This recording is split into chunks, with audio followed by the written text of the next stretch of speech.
Charlemagne qui a agrandi son royaume et l'a transformé en empire fait d'Aix-la-Chapelle, sa capitale. Le message est très clair. Aix-la-Chapelle sera une nouvelle Rome. C'est l'apparition d'un nouveau centre du pouvoir en Europe occidentale. Avec elle, Charlemagne indique à Byzance qu'il y a deux empires chrétiens, héritiers de Rome, et ils se font concurrence. Charlemagne veut faire revivre les héritages romains et antiques dans tous les domaines. À partir de sa nouvelle capitale, Charlemagne va mettre en place de nombreuses réformes dans de nombreux domaines. Il cherche à développer l'éducation, les sciences, la culture.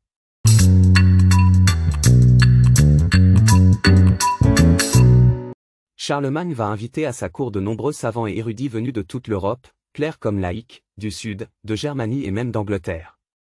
Il ambitionne de créer une nouvelle intelligentsia romaine.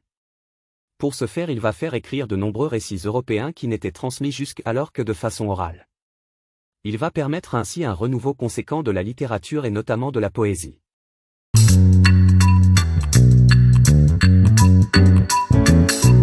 En s'appuyant sur la papauté et sur sa relation étroite avec l'Église, Charlemagne va faire de son palais, relayé par de grands centres monastiques, le centre d'une politique religieuse novatrice qui va se matérialiser par une unification spirituelle de l'Europe. Les scriptoria vont se multiplier, la Bible va être nettoyée, corriger des erreurs de copie passée, la liturgie va être unifiée, les chants grégoriens vont se diffuser, les créations d'abbayes vont se multiplier.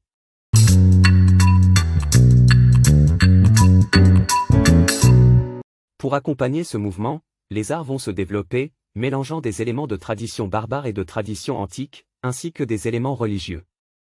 L'architecture, l'orfèvrerie, la joaillerie, l'illustration religieuse et l'enluminure sont en plein renouveau. Ce renouveau faisant apparaître un nouveau style artistique, typiquement carolingien que l'on peut définir comme pré-roman.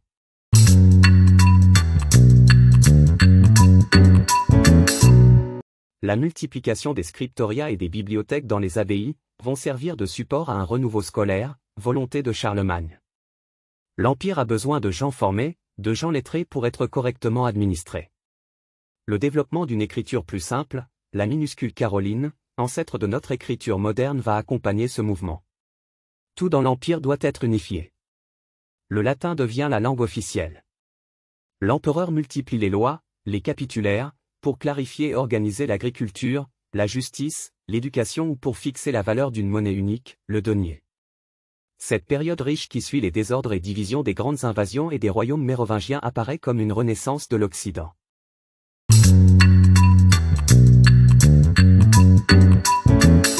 Charlemagne fait d'Aix-la-Chapelle sa capitale, une nouvelle Rome.